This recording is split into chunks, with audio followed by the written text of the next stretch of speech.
What's going on, guys? We are finally home from Canada and spending a little time here in the shop, in my shop, for the next couple days. So first project, the S10. I don't know why. I don't have any particular reason that I'm working on it instead of shop truck or anything else, but it's here and that's what I'm working on. So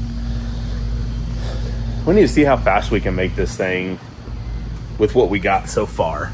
You know, before I put the carburetor on it, before I do any sort of new fuel system or rewire it or anything like that, you know, we put the MSD distributor on it, the MSD 6AL Plus Ultra Plus, whatever it's called. Let's try to get the most out of that before we do anything else with it. That's kind of my plan here. So if you've seen on my last shop truck video, I took the S10 out because I was trying to go ship a Pro Charger off, and it was July 4th and UPS was closed, so I didn't get it done.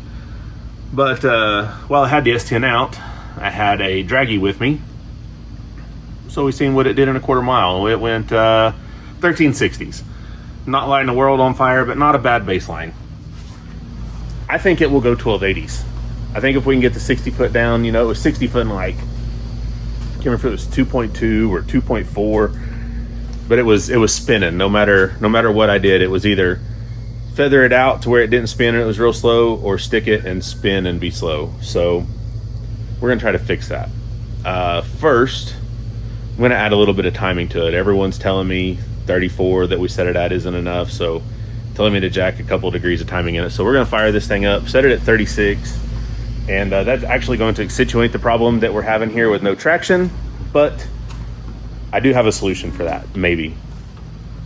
We'll find out. But for right now, I'm gonna go ahead, get the hood off this thing, fire it up, check timing, verify it's where I set it at or where I think I set it at, and then we'll add a couple degrees, and then take this thing out and see what the quickest we can get it as it sits right now. So last time I just went, like, barely did a burnout, didn't check tire pressure. You know, it's got the old street tires on it right now, so that's not helping a whole lot. But this thing don't make a bunch of power for it to need a slick or radial or anything like that just yet. So okay, first things first, I'm gonna get the hood off and check timing, set timing, and we'll go out and rip this thing and see what she's got. If you have not already, go ahead and click that subscribe button. Share the channel with your buddies, like, drop a comment, tell us what you think, what you'd like to see in this video or any videos in the future. Also, shirt, got me a shirt. I actually got a couple shirts. I got the Phantom Industry shirt, build, race, break, fix, and repeat. And then also, I've had a bunch of people ask me over the years, when are you gonna have a shop truck shirt? Well, it's here and it's ready to go. So go over to phantom405.com. check it out. I got hats, shirts, decals, all that good stuff. Everyone needs another black shirt and a black fitted hat. I know they do. Your closet isn't full like mine is of black shirts. I know that for a fact. So go over, check it out. Feel like you need one, go ahead and order it up. We'll get it shipped out. So stick around. We're gonna see what this S10 will do.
Okay, timing is verified, 36.5 degrees.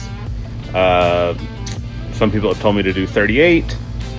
I don't know if Oklahoma's finest 91 octane is quite good enough for that, but I don't know. I don't know. Let's go try this thing out.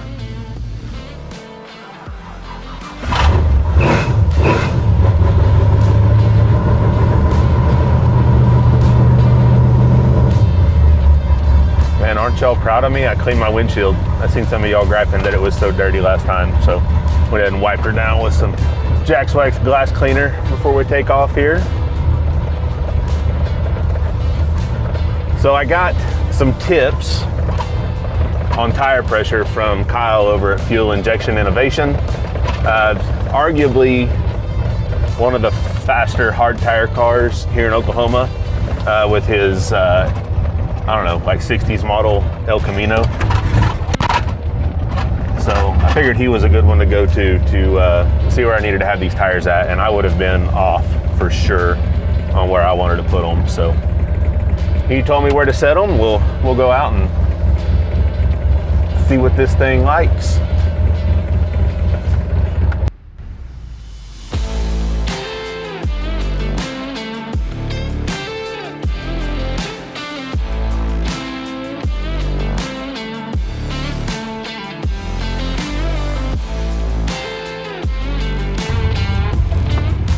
Man, I don't know if this is gonna work how I want it to.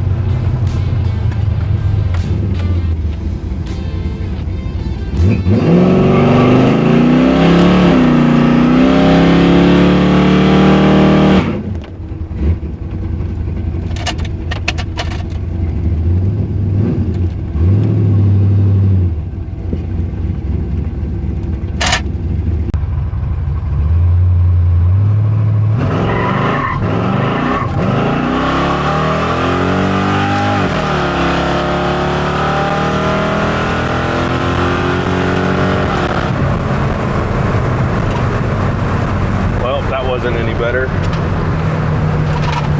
I think it was worse. I think it did better with more pressure in it. That was terrible.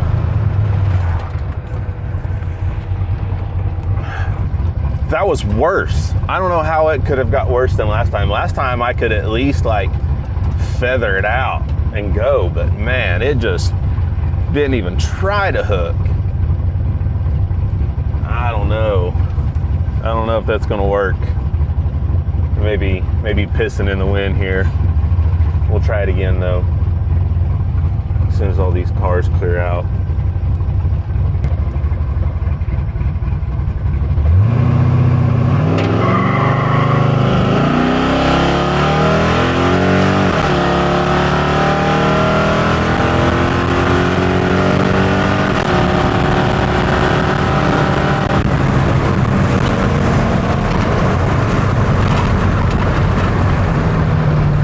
I may have to shut it off before the quarter again.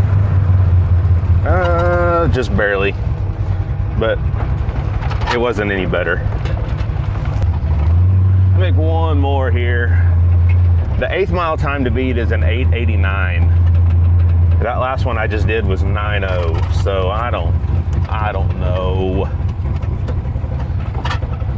It is hot. It's considerably hotter today than when I was trying this last time. Well, I don't know. We'll see what happens here. Give it one more go.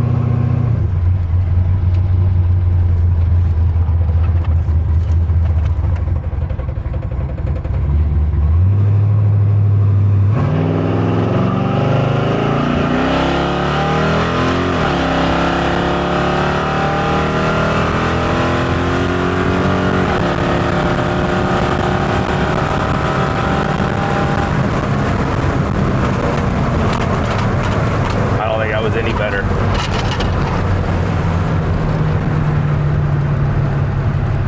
And the draggy wasn't on. Jesus.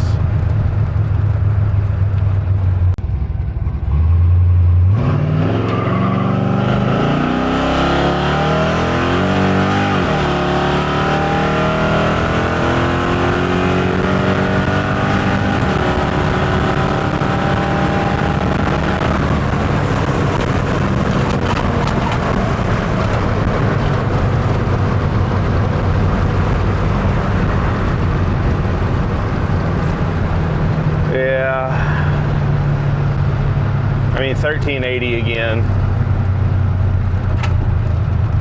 We ran her all the way out that time. I don't know. It'll go faster. We just got to figure out how to get it to 60 foot. And there it's still just spinning.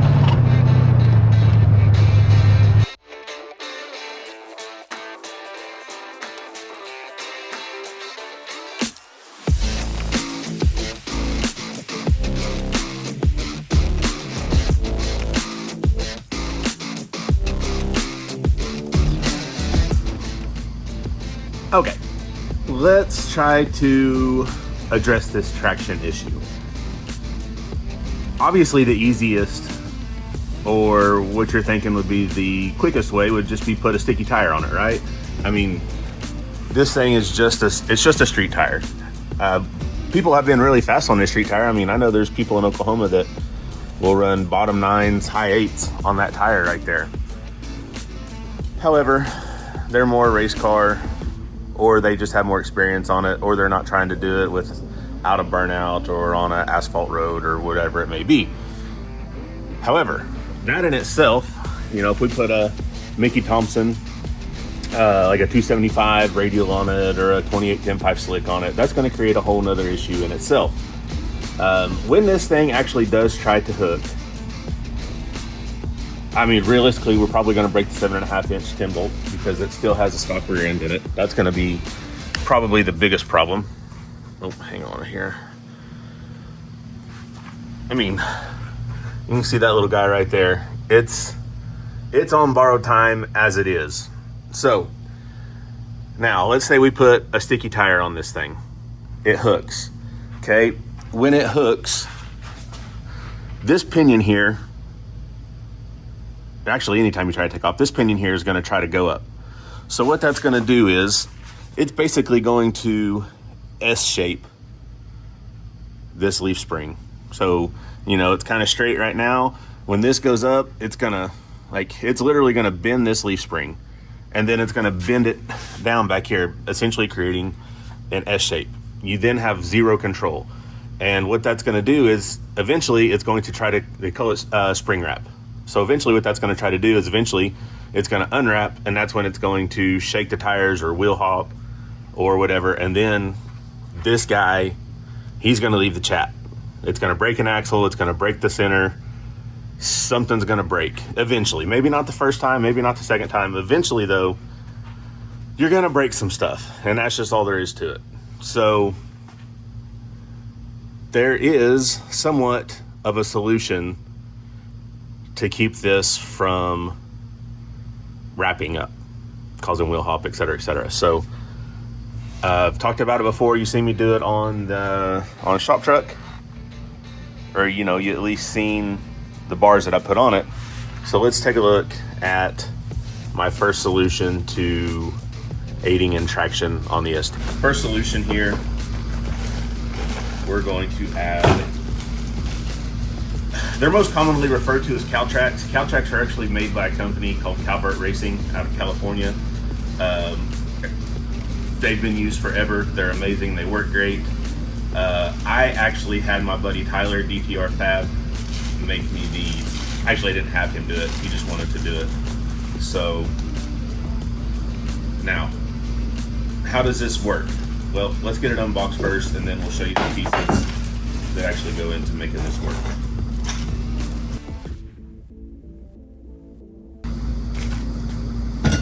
Got my Viper cart. No detail cart is pulling double duty as a tool cart today, or parts cart, whatever you'll call it.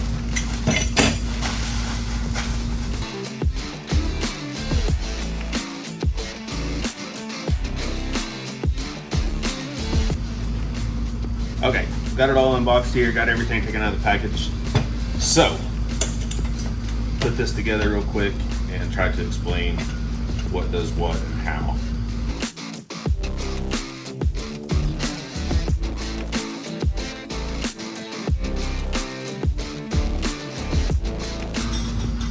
Okay, how does this bar and this series of brackets help with traction?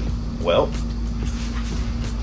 we'll start by how they bolt on. It's honestly, it's a bolt-in deal. There's one thing that these should have done that I'm not going to do today, but I will in the future. I don't have my air hammer here, and I don't have a press, so I will show you why those are important shortly. But anyways, there's a back plate back here. You can kind of see it. It's the bottom part of your leaf spring mounts, basically. It holds the shock mount, all that good stuff. Unbolt it, bolt this on here, like so. Let's see, we're in place there. And then you will take the leaf spring bolt out here. This will slide up in between the leaf springs and the frame. And then this little pin right here is gonna sit on top of the leaf spring. So when you launch this deal, remember the pinion's gonna go up. So what that's gonna do, first off, this bar, the bar is going to eliminate spring wrap, axle wrap, whatever.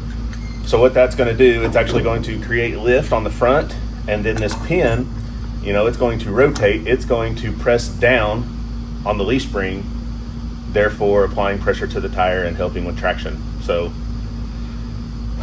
it's a very, very simple invention. I mean, back in the day they had cypher bars, kind of the same concept. They didn't necessarily apply the downward pressure that a Caltrac does, but they did eliminate the axle wrap or spring wrap, whatever you want to call it, and created some lift on the front, helping to transfer weight to the back, et cetera, et cetera. So Caltracs, these aren't Caltracs, these are knockoffs. I don't have a good reason why, other than my buddy wanted to build me a set, and I don't believe he's actually producing these. He may be, I don't know, but these are made by DTR Fab. You can get yours Caltrac, or I think it's calvertracing.com. Relatively inexpensive for what they do, and they just work. So I'm sure you can build your own for cheaper, like Tyler did, or you can just buy the ones that you know work, bolt them on, and go racing and have a good time. But for now, I'm going to start bolting these on. It's relatively easy. I am going to show you right now the hard part of the whole process. So hang on just a second. Okay, this is the hardest part of the whole install here. So these are actually the bushings. This one goes in the front bushing of the leaf spring. This one will go in the rear. They're solid aluminum. Your factory ones are going to be rubber, so they're going to be squishy. They're going to allow give. They're going to allow some inconsistencies. These here, solid for racing. They do get a little creaky sometimes, so it's a good idea to grease them up real good whenever you install them.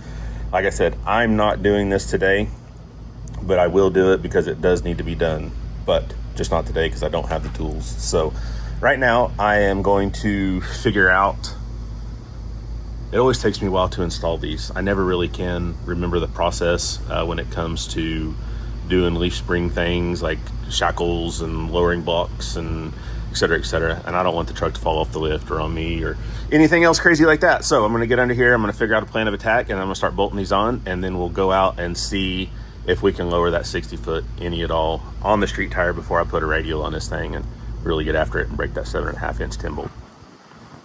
Okay, so I know I said I wasn't putting these solid bushings in. I lied. These aren't fitting in there any other way because, so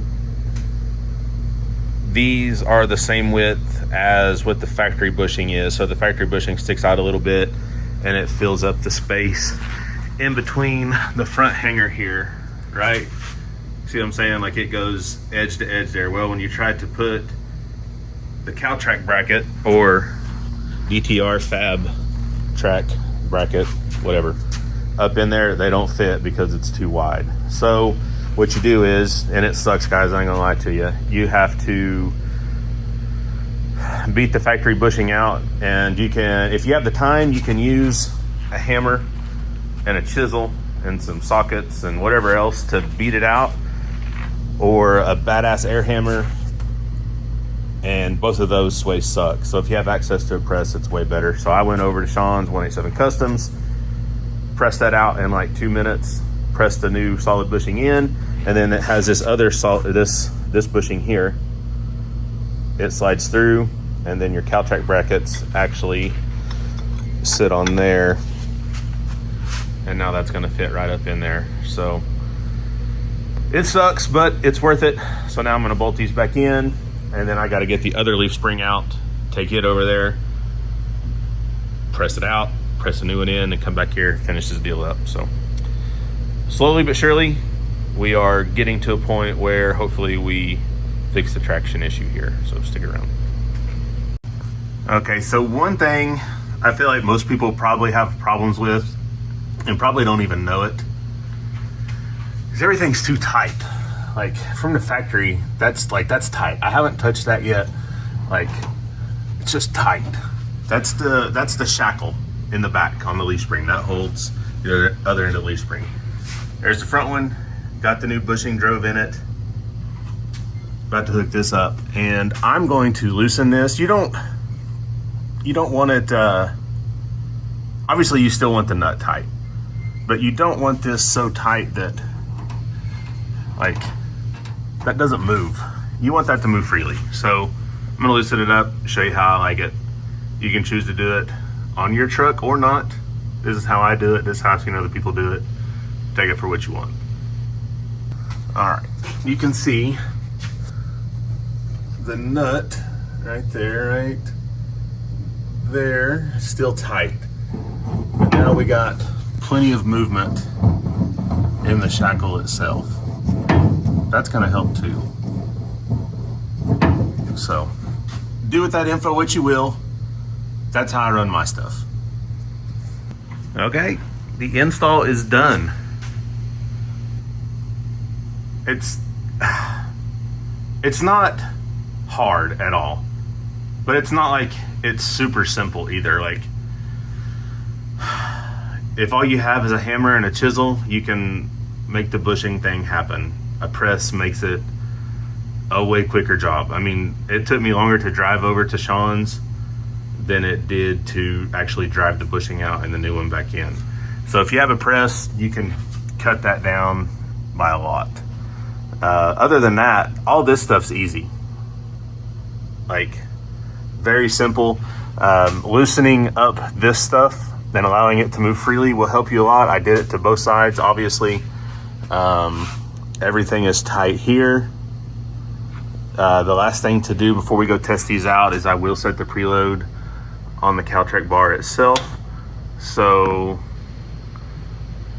the way I do it, the way I read about it and has worked for me in the past, is with my weight in the truck, I will set that little pin there right on the leaf spring, right when it touches. And then that's it right there. Then I'll tighten down the jam nuts. I'll do that on both sides. And then once we get that all done, we'll head out, see if we get the results that we're looking for here. Okay, installation is done. Preload is set. It's time to go see if we can find some 60 foot. Now, this is going to eliminate axle wrap, spring wrap, whatever you want to call it. It should make the truck hook. However, hooking is it's not one of the 7.5 inch 10 bolt favorite thing to do. So there is the chance that this thing comes back home on a trailer. That's fine. It's part of it. It is what it is. So if you guys will remember, whenever I first got this truck and did the first video with it, I told you that I didn't want to do a whole lot to it because it's a slippery slope. Well, I'm standing on a red shale hill and it just rained 3 inches. For those of you that didn't grow up in the country, I'm on that slippery slope right now. There's quite a bit that I would like to do to this truck, and honestly, I've already got a bunch of parts for this thing. Some of them I had from an old project. Some of them are from people who just want to see me do cool things with the truck. So we'll see what happens here. First things first, let's go see if these, I don't know, DTR fab tracks work as advertised, or like a cow track. They should. That's a direct copy. We'll probably get in trouble for these, but anyways, let's go see if this works. All right, let's see what we come up with here. I just want a 1 point anything. I don't know that that's possible, but I don't care if it's a 1.99 60 foot. That's my goal right here. And if I can't do it without, or as it is, I brought some devil's glue. I'll do a full blown pour my puddle and do a burnout and get these tires sticky, and then we'll see what happens. I really think it'll do it. Stop, do a short burnout, and go, but we'll see.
Okay, I did not meet my goal of a 1.99999 60 foot. However, we have made a bunch of progress since the first time I made a pass in this truck. So let me pull out my data logger here, aka my draggy slips. So the first day I started making pass in this, if you'll remember my video of Shop Truck, the last video of Shop Truck, I took the S10 out for a drive to go to the UPS store, made a couple hits along the way. The best hit that I got that day was a 1370 at 105 miles an hour with a 2.33 60 foot. Terrible. It's absolutely terrible. The 8th mile was 894 at 82 mile an hour. Today, after the DTR fab traction bar install, my best pass resulted in a 2.27 60 foot, which is better. Still absolute garbage, but better. We're headed in the right direction. Anyways, 1340, nope, that's not it. That's not my best pass. Where is that? Here we go. 2.27 60 foot, still garbage, but progress, right? Progress is progress, whether it's small, large, whatever. Went 1335 at 105 miles an hour to the quarter mile, but the 8th mile is where we really picked up here. So even though we didn't pick up a whole bunch in a 60 foot, we picked up 2/10 to the 8th mile. Went 873 at 85 miles an hour to the 8th mile. Yeah, I know it's slow. There's you know, it's a V8-swapped S10, but there's nothing done to it. There's not a bunch of weight reduction here, like still on a street tire, blah, blah, blah. I can make excuses with the best of them. This is what we're working with. It's a step-by-step progress. I have a goal with the truck. You know, I'm not trying to run single digits with it. I'm not trying to go run little gangsters with it or anything like that. Like, my goal for this truck before I get rid of it or whatever I do with it, I just want it to run 10s. That's my goal. I don't think that's going to be too difficult, but as of now, you know, we're a ways off. I did have a goal of 1280s with it, kind of as it sits, before I swapped to the ATM carburetor, you know, the E85 system. And I still think it's achievable. I think it's very achievable. You know, we're half second off still, but that's better than a second off. You know, 1370, 1280, you know, 9/10 of a second. Let's just call it a second. That's where we started at with the truck. It was a second off from what I feel like it will run kind of as it sits.